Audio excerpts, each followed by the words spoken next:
we're Right. hardly moving when we're interviewing people, you know, not dancing all over the stage and singing and everything else. Right. How are you doing? Pretty good. Yes. How are your family? How has your life been? You know, I have a 13-month-old now, so my first. Oh, And, my. So she's a COVID baby, and so We'll in do a some clap ways. right in front of you. Okay. That was a weak clap. One more. Oh, there we you go. go. There you That's go. a You're real on stage, clap. You gotta get it going, right? Yeah. So, anyways, it was an interesting 13 pandemic for months. us. Congratulations. Yeah, thank you. A little, Little girl. Isla. So Isla, yeah, adorable. Yeah, she's doing great. So, but there's so many things about the world that we're like, this is different. Someday you'll see, maybe, you know, or maybe not. Maybe we'll never go back to that way, you know, whatever. But Sarah, a little bit this way. Is that okay? Or Which would that- camera?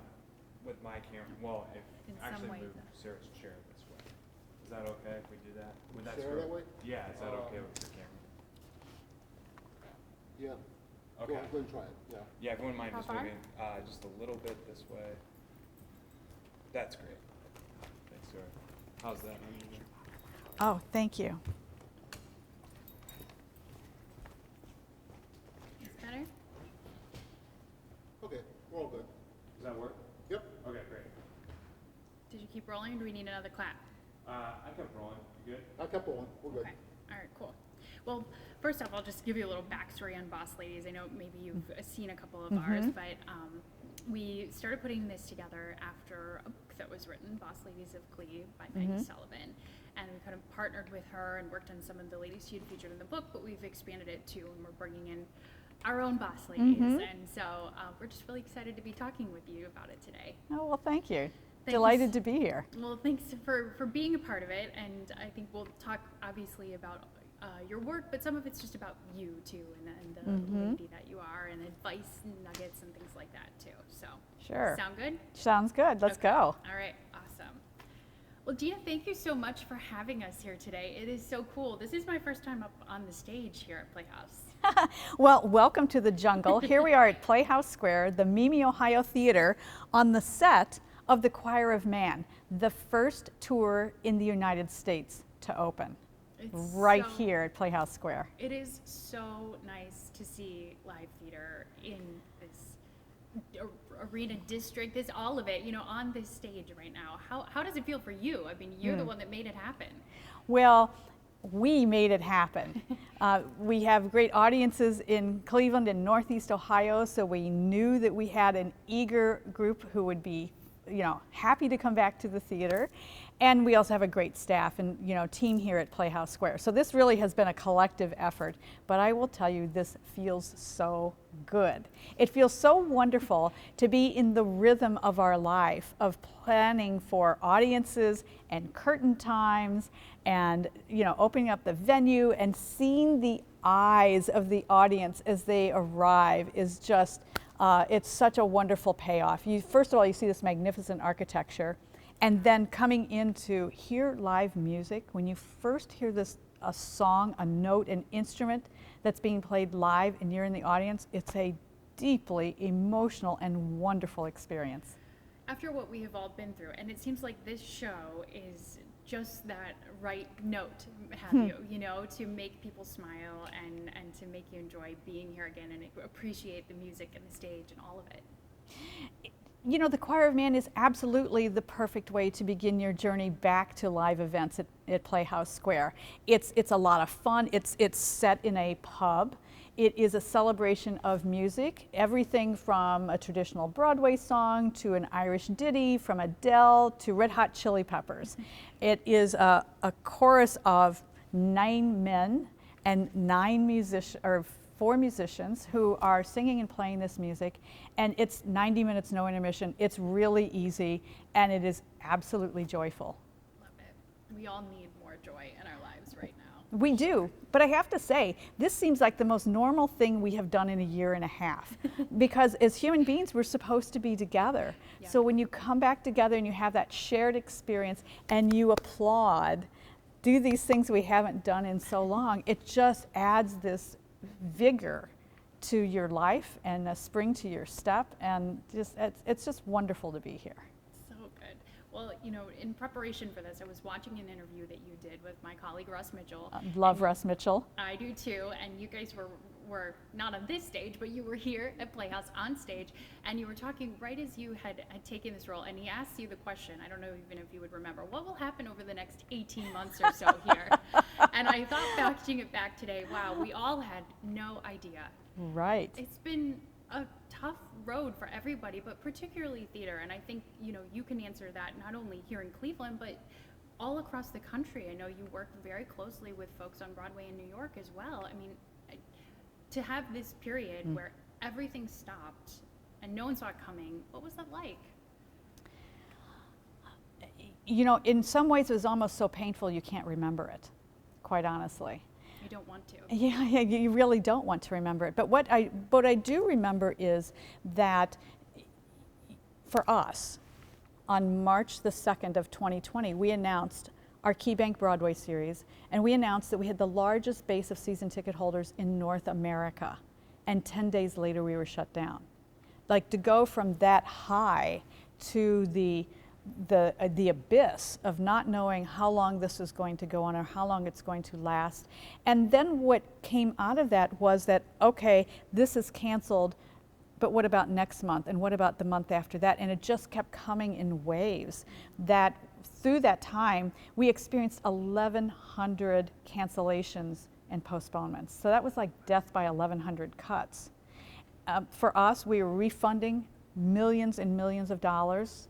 Mind you, most of that flows to the company, a small portion to us. But when people purchase tickets, that's an affirmation about what you do and an eagerness to be a part of it. And when you refund money, in our world, that's a sign of a failure. And so to keep reliving that horrid cut over and over and over again was just tremendously hard. Now I say that, of course, with tremendous respect for all the families who have really had tragic losses over the course of this year.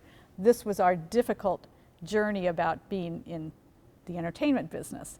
But nonetheless, it was very difficult because we didn't know where it was going to stop, how would it end. And then it became clear that we had to consider, you know, everyone had their role to play. We had to furlough staff, and that was a role to play, but that means we want you back, don't go away. We had our working staff who are now doing the jobs of, you know, everyone at a faster rate. So we're on a speeding bullet train trying to get this work done. And then there are, you know, the hundreds of employees that we had to lay off because we didn't have the events here that would have had them employed. So it was just very, very difficult in that sense, but there were tremendous joys about how our nonprofit mission could live throughout Northeast Ohio with our education programs. Every performance that we would have had here live, we converted to a virtual experience. Added master classes, learning, you know, plans and everything, rolled it out to the teaching community, and we served over 95,000 students. We've never served over 95, never even served half of that in the course of a regular year. So there were great joys and discoveries that really fueled us and continue to take us forward. Is it good to have some of that certainty again, like you said, to be in the pattern of having a show here, getting it ready, but also looking ahead? I know The Lion King is going to be here before we know it. You know, you're exactly right. Come October 1st, The Lion King is going to open their national tour right here at the KeyBank State Theater. And the opening of that particular musical, it makes me cry any day of the week. You know, when the sun rises, right? It's a new day. We can all sing the song in our heads. That's right. Rafiki calls all the animals in from the kingdom. The symbolism of what that actually means now, you know, it makes me, you know, teary to think about it, but it's going to be wonderful, highly emotional, and a tremendous privilege that of all the places that the Disney company, the Disney Theatrical Group could have gone to do this work, because everyone needs to rehearse, they asked if they could come here because they said, we want to be at Playhouse Square. We want to be in Cleveland, Ohio. It's the best place to do this work. And so, like I said, it's a wonderful privilege to be able to do that, but it's going to be here quickly. Yeah, it is. And that's so exciting to have them here. And I think maybe to put a feather in your cap, a lot of that has to do with you and how you have helped build our reputation for theater with this huge Broadway, season ticket holder base. How does that look now as you head into your third year on this job? Well, that's really nice of you to say and very generous of you to say, but I have to say that what we celebrate here on stage every day is the collaborative art form of the performing arts. It takes everyone doing what they're good at doing to make any performance enriching and valuable, and we live that even in an administrative way. So what we're able to accomplish is really a tribute to the entire organization and mostly the audiences in Northeast Ohio, the best in the country. And we are nothing without an audience. We need people sitting in these seats. And they have proven to us time and time again that they're adventuresome, they love the experience, there's nothing else like this in their lives. And through this period of time, over 34,000 of our season ticket holders just stayed with us and said, hang on, we'll be there when you are back up and running because we want to be at Playhouse Square. That means the world to us. I'm one of them. I'm just so excited, Thank you. To be back. Yes, because it was like, when will we get to? And to have some of those answers crystallizing now as the world reopens is just so great. Let's talk about your journey a little bit. You grew up in St. Louis. Mm-hmm.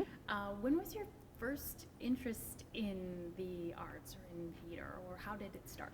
I always loved the arts. I remember actually two distinct experiences growing up. My family didn't have any resources, and the Muni Theater in St. Louis is which Russ Mitchell and I actually discussed since we were both from St. Louis.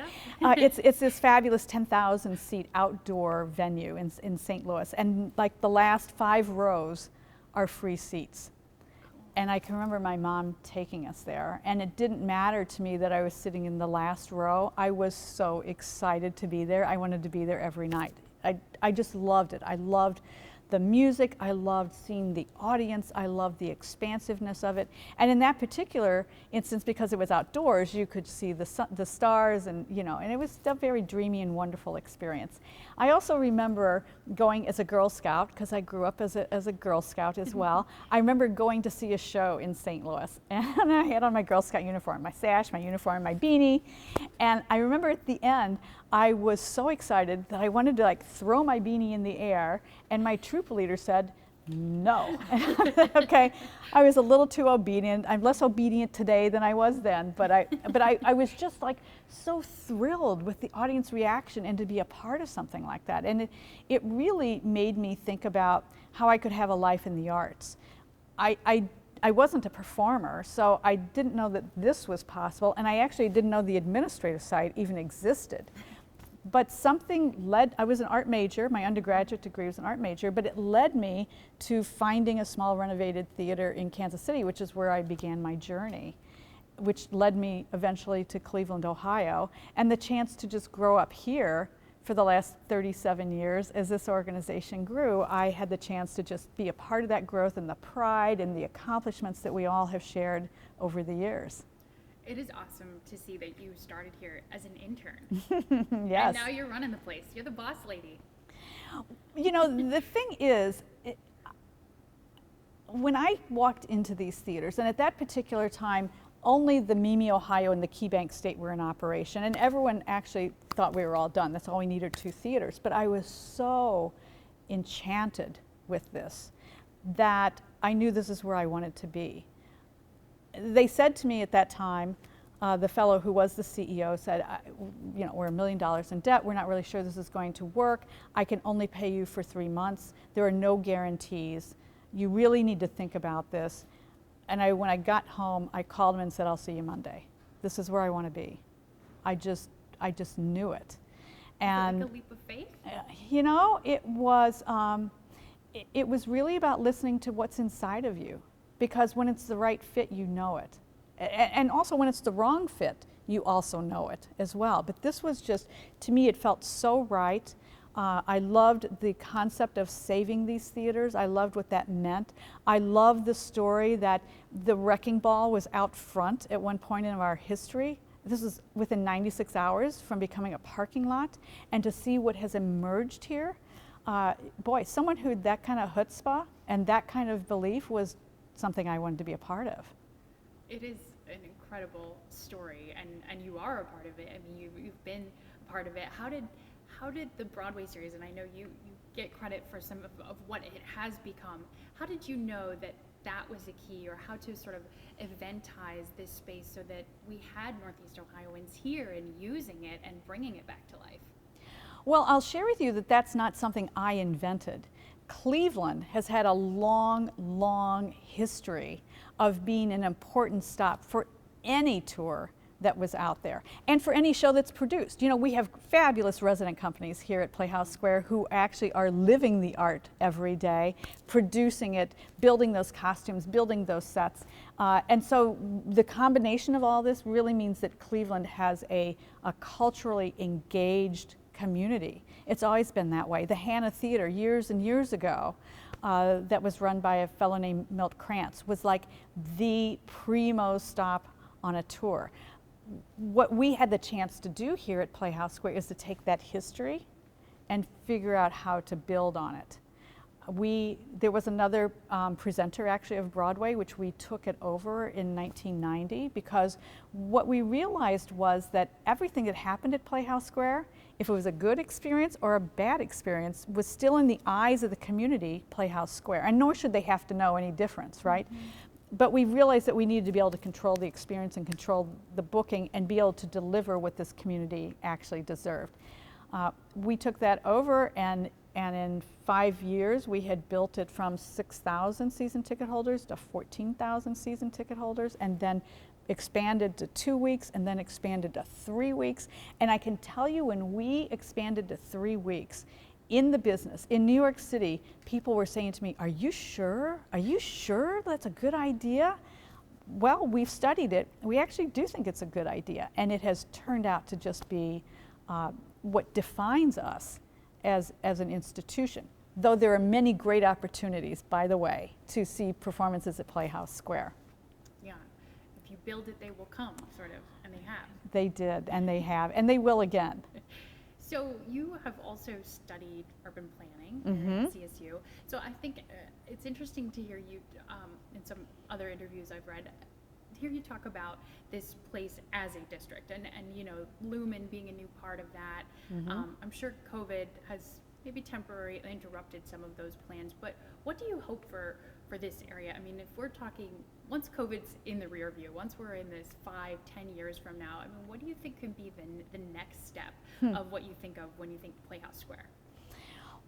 When all of us think about Playhouse Square and the next leg of the journey, to me is full of opportunity and excitement, because this year, this 21-22 season is actually the centennial season of the historic venues.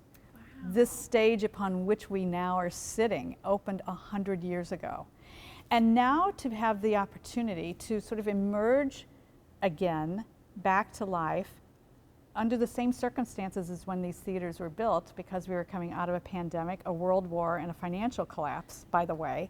At that point in time, you can see about, we want to be able to honor the history of how we arrived here, the shoulders upon which we stand of everyone who made these big, brave, bold moves along in history to invent Playhouse Square, to rescue Playhouse Square, and to now take it forward, because the opportunity is for us to imagine what's on the horizon.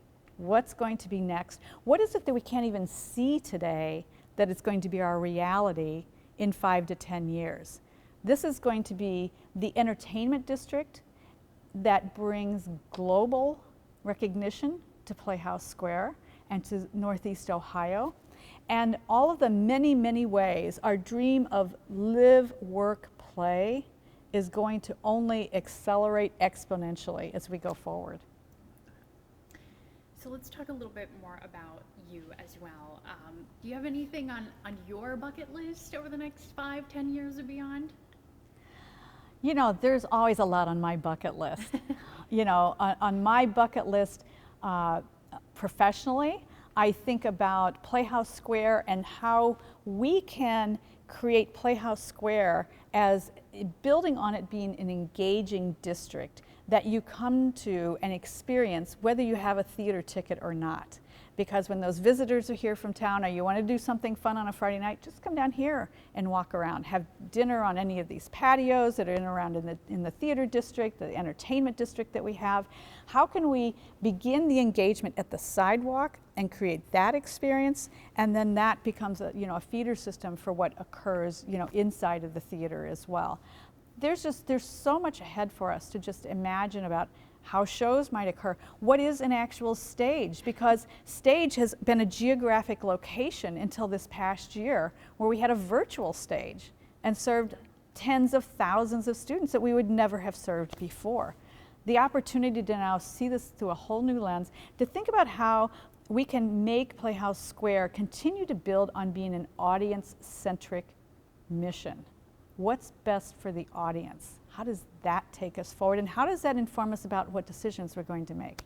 I can't wait to see what we come up with. How about your personal bucket list? Anything on there? Well, my personal bucket list, because my name is Gina Maria Cristina Vernacci, I've been trying to figure out how to speak Italian. So I've been listening to tapes, wondering if someday I could, spend some time in Italy. I think that would be great fun to just be able to walk around and, of course, eat and drink my way across the boot somehow. I would love to do that. I'd love to spend time with my family in St. Louis, in Detroit, in Washington, D.C. And the thing I actually mostly love doing is just driving around the countryside with my husband, seeing what's out there, stopping somewhere for breakfast or lunch. And now as we go forward, just thinking about how we now have the brain space to, coming out of this last year and a half, how you encounter those experiences and how much more that means to you than it ever would have been. You don't know what you've got until it's gone, as they say. And since it was taken away or put on the shelf for a year, I think everything is going to be a moment to savor for all of us.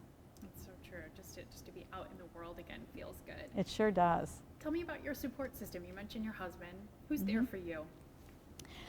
Well, I will tell you, my husband and my family in a very big way. I have my Playhouse Square family, which is a large, expansive family, including our 2,000 Redcoats who are volunteers, including everyone who works on the stages at Playhouse Square. Everyone comes together to make this happen. That's a huge support system for me. On the personal side of my life is my husband. And though he and I didn't have children, because we met up rather late in the game, we have 30 nieces and nephews. So we're the cool aunt and uncle. Yeah, extra cool. And so that's great fun. And they're, all ages from, just turned 1 year old to 50 years old in my large Italian family. So I love that. I love staying in contact with nieces and nephews and find out what's happening in their life. That to me fuels me to, see what their interests are, and, and also just helps you stay connected. What keeps you up at night? Anything you worry about? Well, there was a lot that was keeping me up at night for a while, quite honestly. In today's world, there's so much going on. And I've said to the team here that as we restart, it's not going to start with a trickle. It's going to start with an avalanche. So we have to be prepared for the avalanche. And the avalanche actually has started. So how we just sort of help everybody stay afloat to keep up with all the work that now is coming our way. And mind you, that's all joyful, and it's wonderful to be solving the problems that are actually in your job description. We're all thankful for that. But just how to address the volume of the workload that is upon us is something that I do think about. How you support everyone to make sure they're taking vacations. Take some time and take care of yourself. We have to remind ourselves of that, because we had to put all of our own feelings and our own needs had to get pushed like way down here, because all of us had so many things and so many people to tend to during this time. And now's the time to take care of yourself. And I feel like everyone is, but I just want to make sure that that's the case. Yeah, that's really important. For you, you have served, you've worn a lot of hats in your 30-some years here. What advice would you give to someone, particularly maybe a young person getting started in the arts or a young woman in the arts? Like, how do you see things around you and build in your role or start to take on more responsibility in one spot? I would have a lot of advice for someone starting out in this business or any business, quite frankly. Be willing to start at the bottom. When I started, again, no guarantee of a future. I can pay you for 3 months. And I was going to do whatever it took. I carried bus tub of ice. I fetched cups of coffee. I took minutes in meetings, like whatever it took to be a part of this, because this is where I wanted to be. And then to be eager to be helpful. How can I help you? Because if I'm going to help you, that's going to also help me learn more. So think about not what someone can give you, but think about what you have to give and contribute and how you can contribute to the cause, contribute to the mission. And the most important thing is never give up. Over the time I've been here, other job offers have come my way. And at the end of the day, and some of them were pretty tempting, this gave me such a tremendous sense of home. And the family of who's here with me and has grown with me over the years, and the new generations that come in, that's so exciting, and it fuels me so tremendously.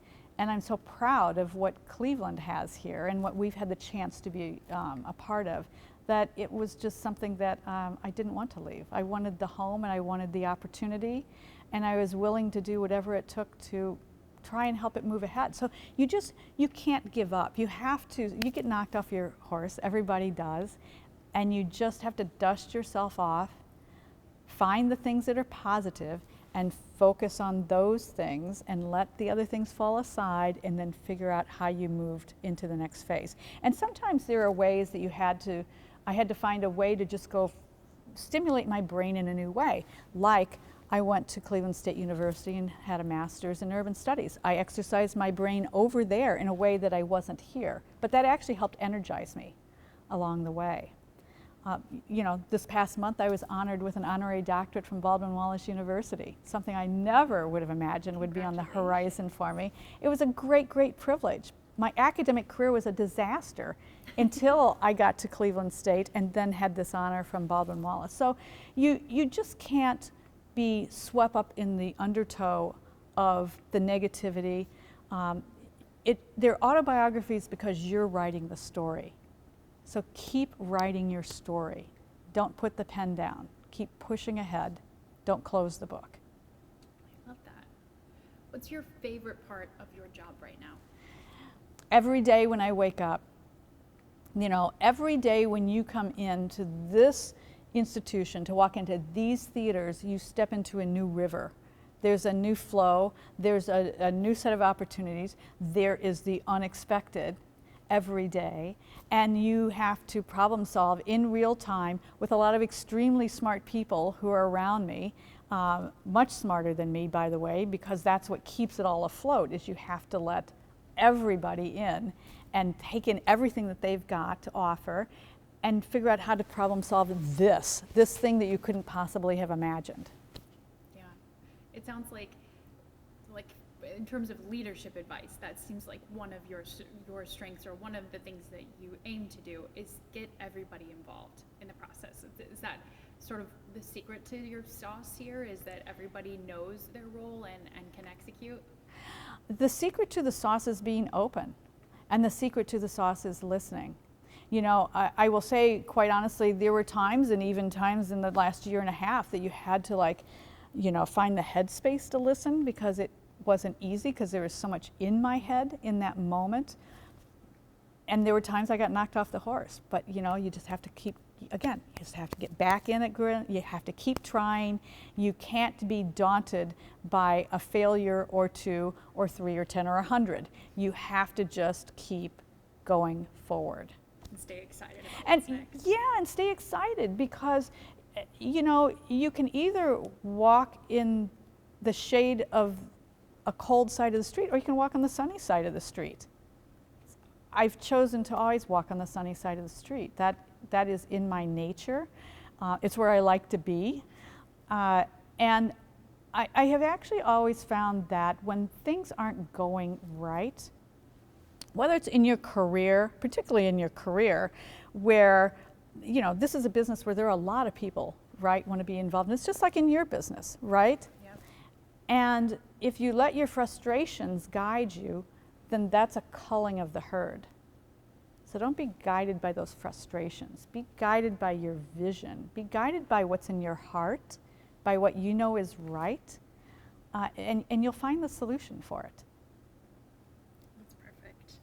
Let me check my list here, see if there was anything else I, you know, kind of as you were noting, but when you talked to Russ earlier, you said, he asked you about the intern what would they think seeing you now as the boss lady here? You've just always had that belief of what could be. And seeing what has become now, do you feel pleased? Do you feel proud?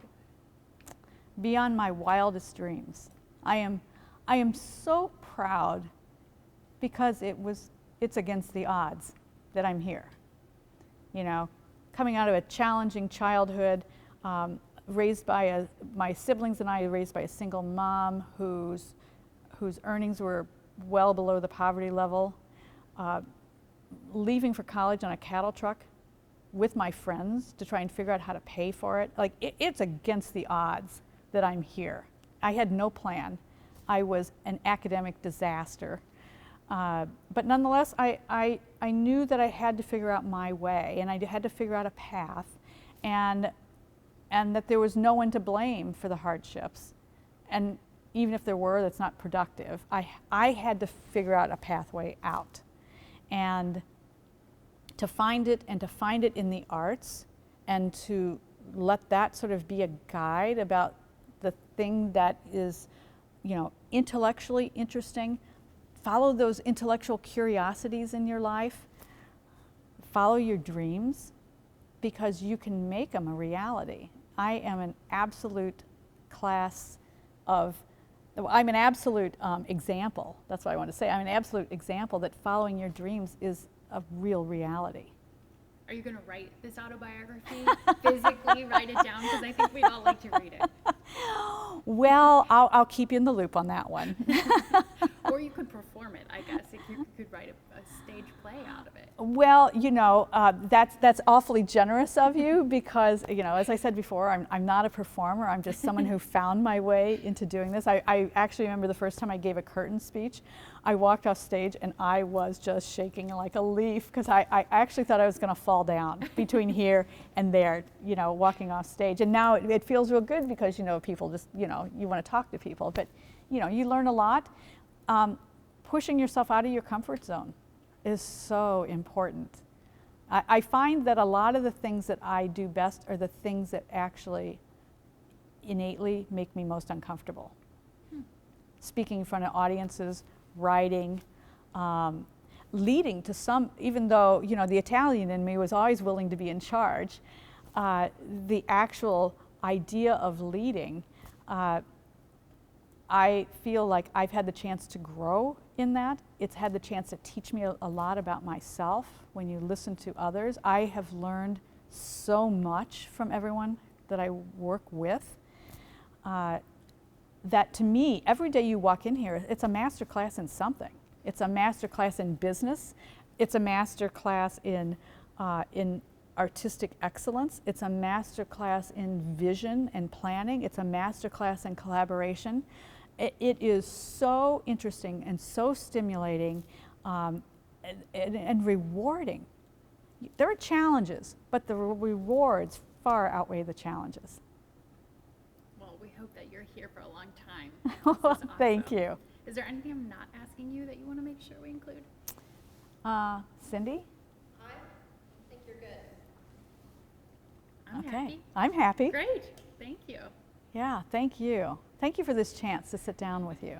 Well, it's been really interesting to learn more about you and your story, so thanks. You know, it's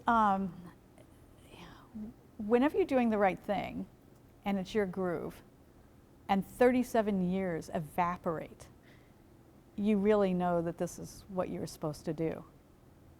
And the way you find the thing you're supposed to do is to be open to the experience. Step through the door that you didn't know was there. Take a chance on yourself. That's actually, I think, the most important thing to tell someone young coming into a business. Take a chance on yourself. You know, if you show up for an interview and you're expecting the employer to take a risk on you when you actually haven't done that for you, do it for yourself. Step out of your comfort zone. Like I said, follow what's in your heart. That it can do so much for you. I love how you say that because I think people will really resonate with that idea of like you can feel when it feels right, like you did when you first got here, and also when it doesn't feel right. Yes, when it doesn't feel right, you feel like you just consumed a cannonball, right? It just like hangs inside of you like, oh, Yeah. that seemed right, but it really wasn't. Conversely, when it's the right decision, you fly like an eagle. You still wake up excited to come to work the next day. Absolutely, absolutely. That's so lucky. That's awesome. Yeah, well, I'm lucky. I'm very, very lucky to do what I do. Well, Cleveland is lucky to have you doing it too. So. Well, I will tell you that having the bragging rights for what we do here in Cleveland is also tremendous fun. To go to New York City, and I said when we expanded to the third week, when I'd go to New York and they would say, what's going on in Cleveland? You know, like that's just how we roll. You know, we build it and they will come. And this is fortunately a glorious, you know, place to show up at. Yeah, well, it's such an experience. Yeah, it is. And that's actually as important as the show, because shows will change and shows come and go. And there are grand moments, certainly, that we have the chance to experience. But what we can control is the experience of what it means to arrive here, be in these magnificent buildings, you know, be a part of the scene. That is the part, that side of the proscenium is what we actually have in our control. And it's fun to think about what you can do to make that an experience and to stage that.